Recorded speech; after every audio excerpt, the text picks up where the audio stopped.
Hola queridos amigos, hace mucho tiempo que no hacía un video y decidí hacer este porque quería darles a conocer la última pintura que hice. Y esta pintura va un poco en otra línea, distinta a las cosas que yo normalmente pinto. Por lo general a mí me gusta que mis cuadros retraten cosas bastante bellas, cosas que sean muy agradables de pensar, de ver. Sin embargo, este cuadro está basado en un hecho horrible, en una cosa muy terrible, y lo hice porque es un cuadro que yo me debía hace mucho tiempo que yo quería hacer esta pintura. Cuando conocí los sucesos sobre los que se basa, quedé con la idea de que yo tenía que hacer alguna versión mía con respecto a eso. No sé si habrá otras, pero quedé con esa idea de hacer una pintura con respecto a ese suceso. Y como no es algo bello de mencionar ni de destacar, me gustaría hacer una advertencia a los niños, porque yo sé que a veces mis videos los ven niños y tengo alumnos que son pequeños. Me gustaría pedirles que dejaran el video hasta acá y no siguieran viéndolo, porque me gusta hacer esa advertencia. Esto no es algo que los niños deban escuchar, a mi juicio. Son cosas dolorosas. Por lo tanto, me gustaría que si están viendo este video, lo dejaran hasta acá, vieran mis pinturas posteriormente y ojalá puedan ver mis videos cuando traten de cosas bonitas, cosas bellas. Pero esto no es algo que yo quisiera que los niños escuchen, por lo tanto me gustaría que lo dejaran hasta acá. Bueno, haciendo esta aclaración, paso a comentar un poco de qué se trata esto. Este es un cuadro que pinté que retrata una escena, o es mi forma de ver un hecho muy lamentable, muy terrible, que ocurrió en el año 70, específicamente en noviembre del año 70, en el Fundo La Tregua, esto en el sector de Panguipulli. Me refiero al episodio de la viuda de Recalcati, Antonieta Machel. Ella es una mujer de origen italiano que llegó a Chile con su esposo, y acá en Chile fundaron en el sector de Panguipulli lo que se llamó el Fundo La Tregua, ¿ya? Bueno, posteriormente ella enviudó y era una mujer que al año 70, cuando ella muere, tenía 40 años más o menos. Entonces, siendo viuda, tenía 3 hijos. Y quizá sería bueno dar el contexto de cómo ocurre esto, de qué es lo que estaba ocurriendo en el país en ese momento. Gracias a los gobiernos de Frei y de Allende, acá se estaba dando lo que se llamó la reforma agraria.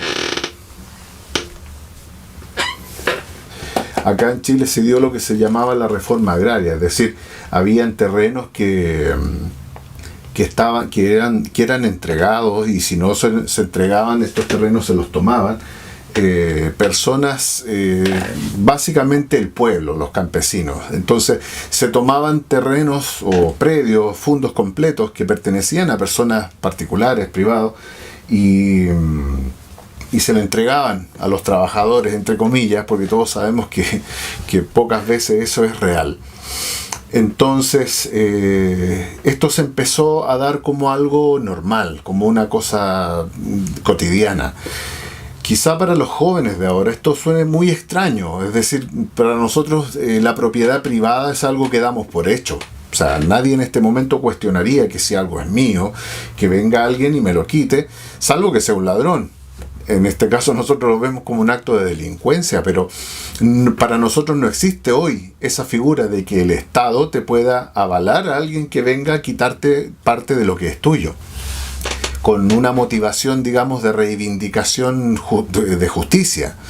Nadie puede quitarte tus cosas asumiendo que es porque tú tienes más que él. Eso hoy en día no existe, porque está garantizado en nuestra Constitución por un montón de aspectos que para nosotros entonces hoy sería inconcebible que alguien venga y se tome tu casa o se tome un terreno que es tuyo. Entonces, esto de la reforma agraria básicamente era poner fin a lo que nosotros conocemos como la propiedad privada, ¿ya? Entonces surgen algunos movimientos. En este caso surge el MIR, el Movimiento Izquierdista Revolucionario, al mando de Miguel Enríquez, que es el padre de un candidato a la presidencia actual. Y este señor, muy revolucionario, o sea, promovía la lucha armada para todos sus fines. O sea, en ese mismo contexto se crean los famosos MCR, que eran los movimientos campesinos revolucionarios, y estos movimientos tenían como objeto comandar esas acciones para tomarse estos predios. Entonces eran agrupaciones, eran células más o menos grandes. Yo no podría hablar de una célula en realidad, porque estamos hablando de grupos de 20, 30 personas que estaban armadas, porque esa era la idea, digamos, lograrlo, era a través de la lucha armada, tomarse estos predios y dejárselos al pueblo, entre comillas. Entonces se hicieron muchas tomas de terreno. Surge entonces la figura de José Gregorio Liendo Vera, también conocido como el comandante Pepe. José Liendo Vera, comandante Pepe, es una persona muy joven. O sea, tenemos que pensar que en este momento estamos hablando de cabros de 25 años.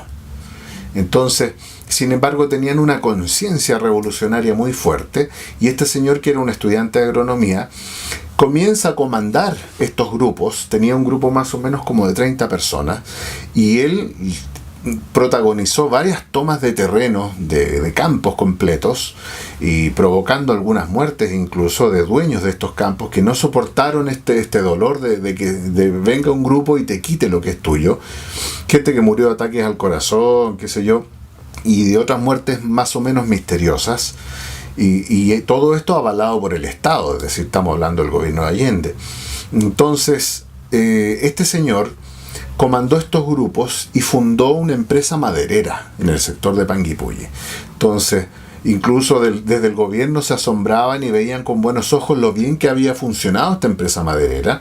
Y claro, si tú fundas una empresa, normalmente el problema que tú tienes para tirarla para arriba es que tienes que arriesgar capital, y tienes que luchar contra la competencia, y tienes que tener buenos trabajadores. Bueno, acá este señor tenía todo eso gratis. ¿Por qué? Porque los recursos que explotaba esta empresa maderera eran los propios que se obtenían de los terrenos que tú te habías tomado. Es decir, tú no tenías que comprar materias primas porque tú ya te las habías tomado y eran gratis. Por lo tanto, a mi juicio, hacer surgir una empresa o hacer florecer una empresa en la cual tienes todo gratis y te lo están dando, no es gran mérito en realidad. Sin embargo, claro, él lo hizo usando sus conocimientos de agronomía y todo eso, y tenía trabajadores, y tenía, bueno, muchos trabajadores de estos fondos se oponían incluso a estas acciones porque sentían cariño, simpatía por sus patrones, o bien porque consideraban que era injusto, sin embargo, y que no era malo el trabajo que ellos tenían. Sin embargo, muchos terminaban obviamente plegándose a estas revoluciones porque, claro, no te queda otra. Entonces, en ese contexto, José Liendo ya estaba al mando de esta empresa y tenía en sus manos gente armada para poder atacar estos predios.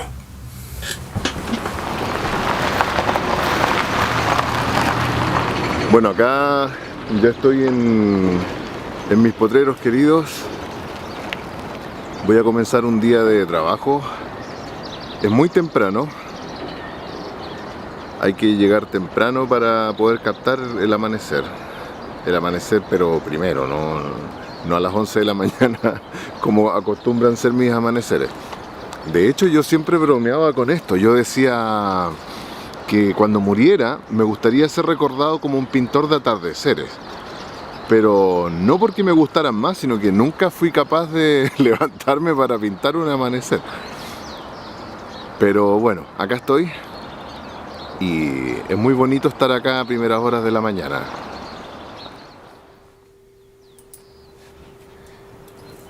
Quienes me conocen saben que yo soy una persona, un pintor que le gusta mucho pintar en vivo. Es verdad que a veces uno trabaja con fotografías, pero cuando estamos pintando paisaje, aunque vayamos a ocupar una fotografía, yo recomiendo siempre acercarse al lugar, a buscar algún lugar en la naturaleza similar al que queremos plantear, para buscar ideas. ¿Por qué? Porque a veces la fotografía nos puede mostrar cosas en cuanto a formas, en cuanto a color, pero sí en el lugar, cuando tú visitas un lugar, puedes encontrar atmósfera. Por ejemplo, la luz que se cuela entre los árboles, en este caso a mí me gustó mucho, y me llamó mucho la atención el efecto que se logra cuando el sol pasa entre las ramas de los árboles. Entonces, esa es una idea que a mí me gustaría captar. Y lamentablemente en el caso de donde yo estuve pintando, la luz pasaba entre unos árboles que yo no era lo que yo quería pintar. Yo quería plasmar la vastedad de un potrero, de un campo. Entonces los árboles que yo capté no tenían esa luz, sin embargo tenían una bruma, una niebla, que me gustó mucho también y me impactó. Por lo tanto, tú ya vas tomando una noción de lo que tienes que plasmar, de lo que te gustaría representar. Entonces siempre el boceto, el apunte en vivo, te va a permitir lograr esas impresiones. Nunca hay que desechar la idea de estar en los lugares o de buscar lugares similares a los que queremos pintar. Y en este caso a mí me sirvió bastante. Hay cosas que tú decides acentuar. Hay luces que te gustaría encontrar en tu pintura. Y eso tú lo logras cuando estás visitando el lugar.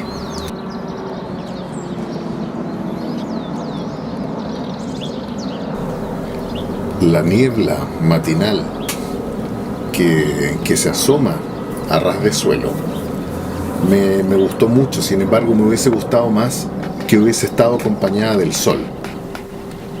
Entonces son dos cosas que por lo menos en el lugar que yo visité no se dieron simultáneamente.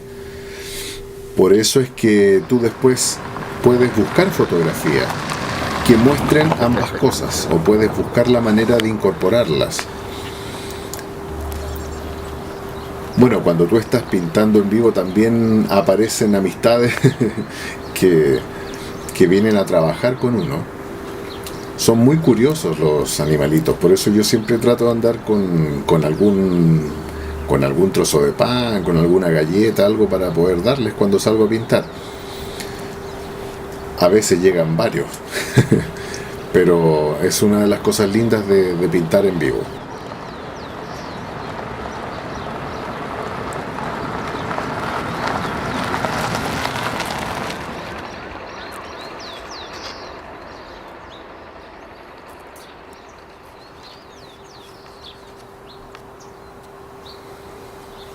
En este caso yo usé barras de pastel por un tema de rapidez. Como el amanecer es algo que ocurre tan rápido, no quería perder tiempo armando pinturas, armando colores. En el caso de las barras de pastel ya tienes hecho ese paso y por lo tanto puedes trabajar con mayor rapidez. Ahora, en este caso el sol empieza a asomarse y empiezan a cambiar los colores. Entonces yo quería captar el sol también, el sol de la mañana. Sin embargo, ese sol hizo que se fuera la bruma, la niebla. Así es que también llega un punto en donde tienes que dar por terminado el ejercicio, porque ya captaste las atmósferas que tú querías. Ya te diste cuenta qué es lo que quieres incorporar en tu pintura. Entonces esto debe quedar como un ejercicio muy sencillo, muy simple. No buscar hacer una obra de arte final. Y ya tienes que empezar a pensar en darlo por terminado. Como les decía, el sol, cuando ya empieza a caer sobre el campo que estás pintando, los colores son muy distintos. Por lo tanto, no vale la pena tratar de modificar el mismo cuadro, a no ser que quieras hacer otro. Pero como este no es mi objetivo, hay que dar los últimos toques y empezar a pensar en terminar este ejercicio. Hay pintores que toman notas. En mi caso no siempre tomo nota, la voy guardando mentalmente porque yo ya sé lo que quiero pintar.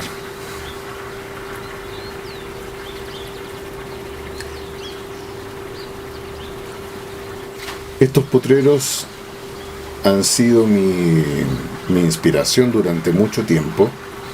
Me gusta venir a distintas horas, tomarme un café, porque es muy bello estar en contacto con la naturaleza.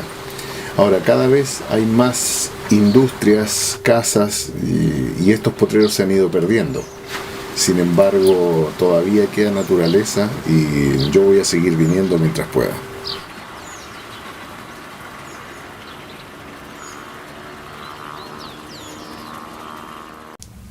Hubo incluso una entrevista que se le hizo a este señor, a José Gregorio, y en esa entrevista él le dice a la periodista que para que la revolución funcione tienen que morir aproximadamente 1 millón de chilenos, porque de esa manera el pueblo se compromete y se compenetra con la revolución. Estamos viendo que los chilenos nunca hemos tenido esas ideas tan radicales. El chileno se caracteriza un poco por ser más dócil, por ser más dado al trabajo, dado no a revoluciones. Yo siempre he considerado que estas cosas están más vinculadas a gente del trópico, gente de sangre más caliente, quizá. Pero eso no quita que muchas veces la gente se contagie de esas ideas. Bueno, él tenía muy dentro, lo mismo que Miguel Enrique, tenía muy arraigadas esas ideas de la violencia, de revolución, de matar y para lograr el objetivo final, que era la justicia. A mí me recuerda un poco un afiche que vi una vez de tiempos de la Revolución Francesa, en donde habían unos señores que eran los promotores de la Revolución Francesa, justicia para el pueblo, y llevaban unas lanzas con unas cabezas metidas en la lanza, y decían que estaban luchando por la igualdad y la fraternidad. Entonces, claro, es un contrasentido a veces natural en estos movimientos revolucionarios, que son capaces de unas atrocidades enormes en pro de la justicia, de la igualdad. Entonces, ¿qué ocurre? El 29 de noviembre de 1970 hay un grupo, un pelotón de este señor del comandante Pepe, que llegan al Fondo La Tregua de Antonieta Machel. Como yo les decía, ella era viuda. Entonces llega este pelotón y se toman el fondo de ella. Ella estaba sola. Entonces, ¿qué hace este grupo? Llegan a donde está ella y cometen un acto terrible que, digamos,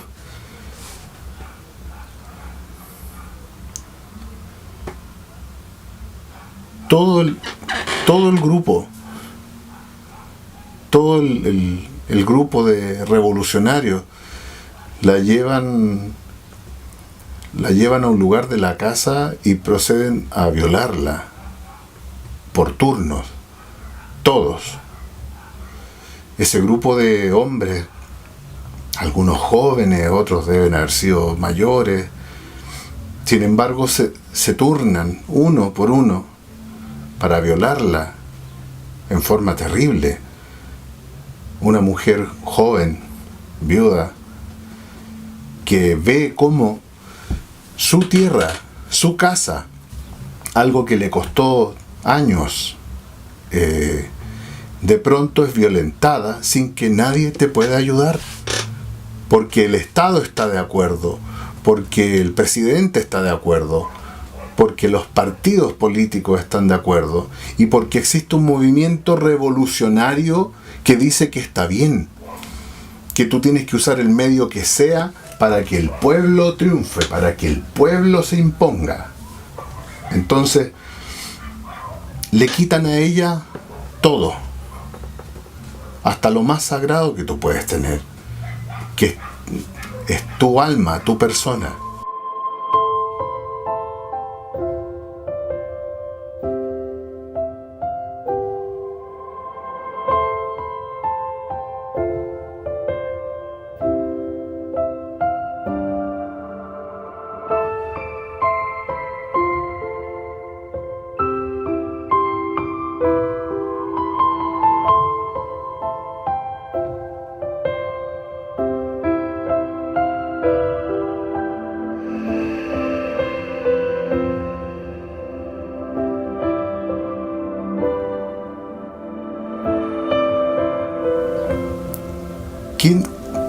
Yo ni siquiera me puedo imaginar qué puede pasar por la mente de una mujer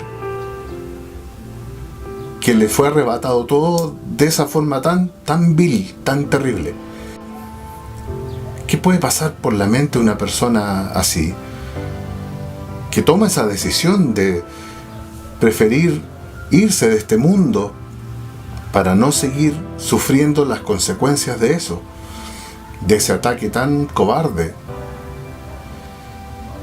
Y bueno, este grupo revolucionario del pueblo, de la justicia, siguen su labor de tomarse más predios y seguir viviendo a costilla de la gente, del trabajo de la gente. ¿Y qué ocurre? Bueno, todos sabemos que el gobierno de Allende terminó en forma abrupta debido al golpe militar. Y como el comandante Pepe continuó en ese sector, siendo un foco de rebelión popular y revolucionaria, entonces, ¿qué ocurre? Desde acá de Santiago se da la orden de terminar con ese problema que está ocurriendo allá. Mientras tanto, el comandante Pepe, ¿qué hizo? Hizo algunas acciones armadas. Por ejemplo, ellos atacaron atacaron un retén policial y le gritaban a Carabineros que se unieran a ellos, y Carabineros dijo no, que Carabineros no se rinde, y le dieron pelea. Entonces, ese asalto al retén El Tume fue una de las gotas que derramó el vaso, y desde acá de Santiago se da la orden de ir a tomar estos grupos que estaban comandados por el comandante Pepe. Y claro, desde acá parten unos helicópteros comandados por Arellano Stark, y Arellano Stark llega allá, bueno, da la orden, se dice que fue a Santiago Sinclair quien dio la orden expresa de capturar a este señor, al comandante Pepe, y una vez que lo capturan, junto a otras personas, le hacen un juicio sumario, como es rápidamente en las guerras, hacen un juicio sumario y lo fusilan.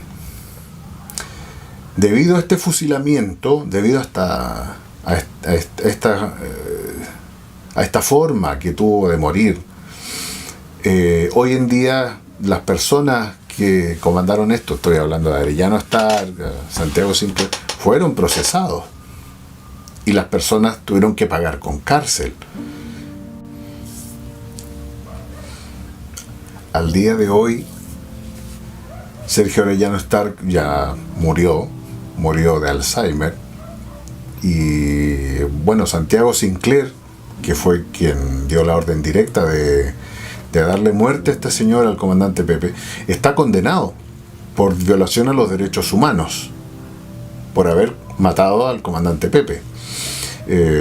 Comandante Pepe fue fusilado con 11 personas más, y por estas muertes, digamos, eran la gente que él tenía a su cargo. Y Santiago Sinclair creo que todavía está cumpliendo condena, porque lo condenaron recién este año, entonces está preso. Viendo hacia atrás, yo digo, la justicia tiene que tener una venda, porque claro, si tú lo buscas en los libros en este momento, el comandante Pepe es una víctima de violación a los derechos humanos.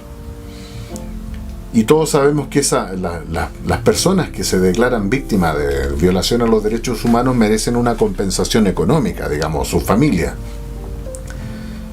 Por lo tanto, hoy en día se podría decir que nosotros los chilenos estamos pagando para compensar al comandante Pepe por haber sido maltratado por los militares. Hace poco hubo una controversia con la ministra de las culturas. Me carga decir las culturas. La ministra de la cultura hizo un homenaje a estas víctimas que fueron asesinadas en el sector de Panguipulli, y declaró monumento nacional ese sector, ese complejo maderero donde este señor actuaba. También existe un museo, museo de memoria, algo así se llama, donde también hay elementos, incluso creo que hay una fotografía del comandante Pepe, porque hoy, claro, si tú lo busquen ustedes a José Gregorio Oliendo y comandante Pepe, y él es una víctima de la malvada caravana de la muerte que asoló los lugares del sur. Se han escrito libros del comandante Pepe, de lo valeroso que era en la lucha de las reivindicaciones sociales y del pueblo. Y Sinclair está preso, Arellano Stark murió, y los milicos son malos. Yo no sé, yo creo que se cometieron muchos excesos, porque estamos hablando de que los militares son una rama que está creada para aplastar, someter y liquidar. No son carabineros. Los militares no son carabineros. Los militares no están formados para detener, suavizar. Ellos están formados para aplastar, para arrasar al enemigo. Yo nunca he estado en una guerra, pero me imagino que de estarlo, yo querría un ejército que ojalá arrasara al enemigo para que ellos no nos hicieran eso a nosotros. Por lo tanto, yo creo que es muy difícil pedirle a un ejército que si llega a tener que hacerse cargo de un problema, lo haga con suavidad. La solución, a mi juicio, para que eso no ocurra es no llegar a la situación en que ellos tengan que actuar. Esto está hoy en día está muy presente, porque ya mucha gente ha planteado la idea de que el ejército debiera intervenir para solucionar la situación que tenemos hoy en día en el país. Ojalá no ocurra. Ojalá no tengamos que llegar a ese extremo, porque se van a producir excesos y eso nunca es bueno. Las muertes de las personas nunca son buenas, muertes en ese sentido. Pero yo, viendo este caso que les acabo de narrar, que les acabo de mencionar, pienso que yo viví toda una vida criticando a los militares por lo mal que se habían portado, por todos los asesinatos que habían cometido. Sin embargo, cuando supe de esto de Antonieta Machel, este episodio en sí me hizo reflexionar, me hizo pensar en la miseria humana de todos los lados, porque cuando uno le explican las cosas siendo niño o hasta adolescente, uno tiende a crear una imagen de buenos y malos. No hay puntos intermedios, son buenos o son malos, y eso va a depender de quién te cuente la anécdota. Si te la cuenta un profesor, tú lo vas a creer, no lo vas a cuestionar. Y como te digo, tienes esa marca entre dos polos extremos. Va a depender mucho cómo te cuente la historia ese profesor, para que de ahí tú odies a un sector o al otro. Por lo tanto, este episodio que yo les mencionaba, ojalá no se hubiese dado. Ojalá no hubiesen tenido que intervenir militares. Pero lamentablemente la clase política no supo cuidar lo que tenía, y tampoco la gente. Los ciudadanos tenemos una responsabilidad muy grande en ese sentido. Y el día de hoy la tenemos nuevamente. Nuevamente estamos en el mismo trance que se estuvo en los años 70. Y me temo que nuevamente no estemos dando la talla. Por lo tanto, un último mensaje me gustaría darle a la gente de mi país, a que reflexionemos, valoremos lo que tenemos, lo que teníamos, y empecemos a leer más, empecemos a buscar la historia, empecemos a analizar lo que nos dicen, a estudiarlo, a pensarlo, porque hoy en día vivimos una cultura, la democracia le llamo yo, en donde nos dejamos llevar por cosas que nos muestran en televisión, y esa es la versión oficial que nosotros aceptamos. Hoy en día tenemos que empezar a ir un poco más allá, porque yo no quiero que ocurra de nuevo esto en mi país, porque yo no quiero que ocurra nuevamente estos hechos trágicos como el de Antonieta Machel, porque de llegar a un extremo social como el que teníamos en los años 70, estas situaciones se pueden repetir, y se pueden repetir para los dos lados. Por lo tanto, es importante que hoy tomemos conciencia y empecemos a marchar como país juntos para terminar con todas estas experimentos sociales. Miremos lo que teníamos, miremos lo que alcanzábamos, miremos lo que logramos como país. Habían cosas que solucionar, como en todo país lo hay. Sin embargo, no sé si será una buena solución generar tal nivel de violencia que ya una vez nos llevó a un caos y nos llevó a un extremo que después provocó tanto dolor. Así es que, finalizando con esta reflexión, quiero darles a conocer la pintura que yo hice, en donde quise mostrar a una mujer que simbolizara la figura de Antonieta Machel. Es una mujer que recorre un campo cualquiera, pero está recorriendo este campo mirando hacia el amanecer, quizá como un espíritu, quizá como un alma pura que no merecía sufrir y que sin embargo quiere recuperar un poco de lo que era suyo, recorriéndolo quizá por última vez.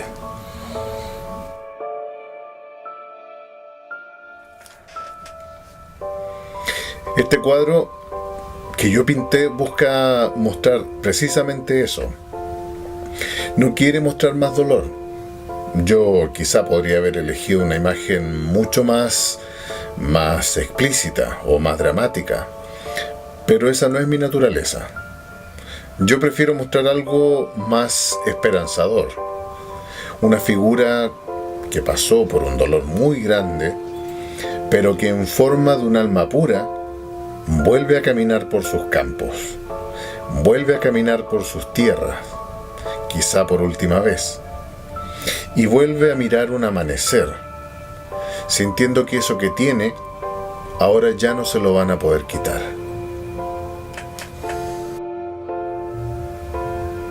Así que este es mi cuadro en honor a la viuda de Recalcati, señora Antonieta Machel, que no ha tenido el homenaje merecido. Esta es mi forma de hacerle un pequeño homenaje, muy humildemente, para recordarla y recordar que la intolerancia, la falsa noción de igualdad, la falsa noción de justicia, muchas veces está en manos de quienes menos están dispuestos a honrarla. Este es un pequeño homenaje para doña Antonieta, que Dios la tenga en su gloria y que ojalá un poquito de ella haya logrado quedar en mi cuadro.